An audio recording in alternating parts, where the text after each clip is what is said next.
Hey, this is Ryan from 60 Second Olympic Guitar Podcast, and today I'm going to try to get Big Red here working. I did a video about this guitar a while back. It had been hanging in the background here, and people were asking about it.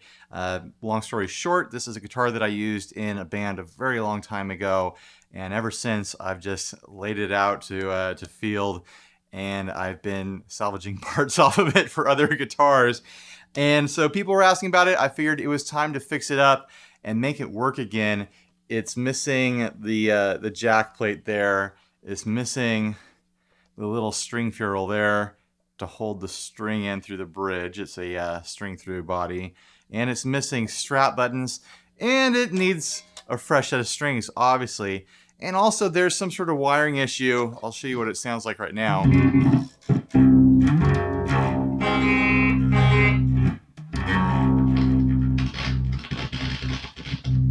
There's some sort of loose connection around the pot, so I need to open it up and check that out. So let's get started. Let's see if I can make Big Red work again.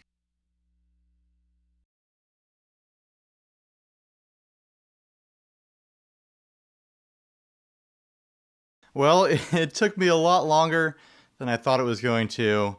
When I opened up Big Red here, I was shocked at how bad my soldering was when I put this thing together, which must have been somewhere between like 13 and 15 years ago, somewhere in that range. Super long ago, I put this guitar together. Every solder was cold. They were falling apart. They were all crumbly little masses of solder. I decided to just completely rewire this guitar. I gave it some nice cloth wiring. I unfortunately was all out of my normal smaller heat shrink, so I had to gaff tape the coil splitting wires onto itself to protect it from grounding out.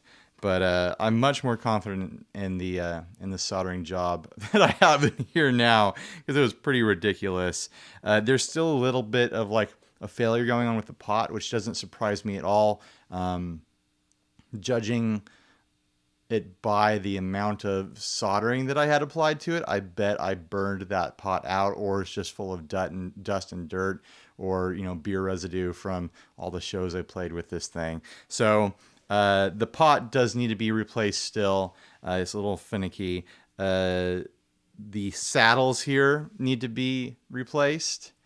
Technically, I'll probably never get around to it, but the adjustment screws for the height of each string are kind of rusted in place on most of the saddles, and they strip out the moment I try to adjust them. So yeah, the bridge saddles, maybe even the whole bridge, it might be easier, needs to be swapped out. The tuners on this thing are the worst tuners that I own on any guitar right now.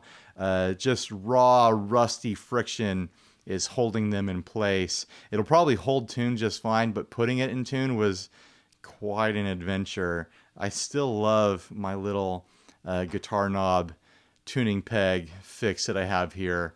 The thought of changing the tuners, just the time investment in this guitar is a little daunting to me, but also losing that aesthetic that I find so charming is a little upsetting. So I don't know if I'll ever get around to changing the tuners. I might just accept this guitar for what it is.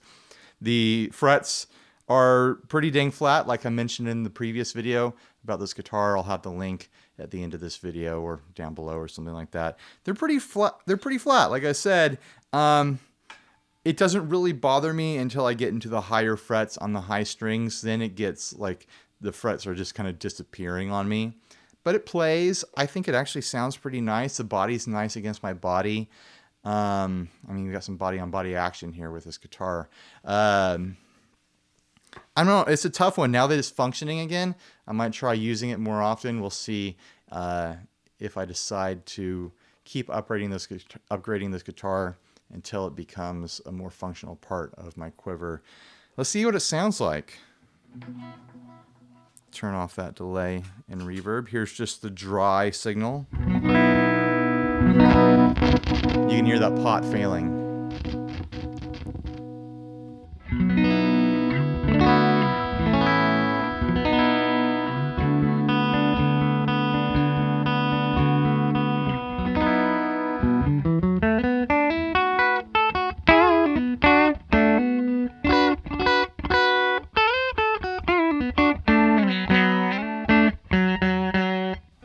The strings buzzing out right there. That might correct itself as it sits with string tension on it.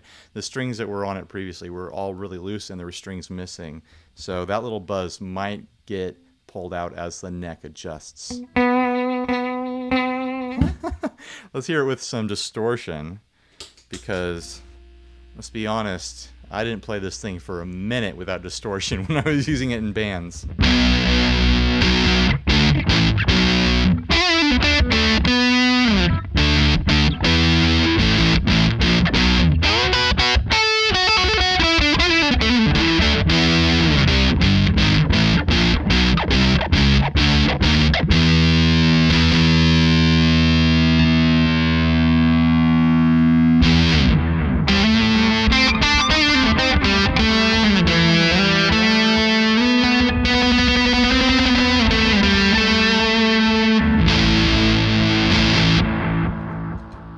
Not bad. I'm honestly really surprised that I never got around to pulling the pickup out of this and putting it into something else, because it actually sounds really nice and beefy and kind of articulate and clear.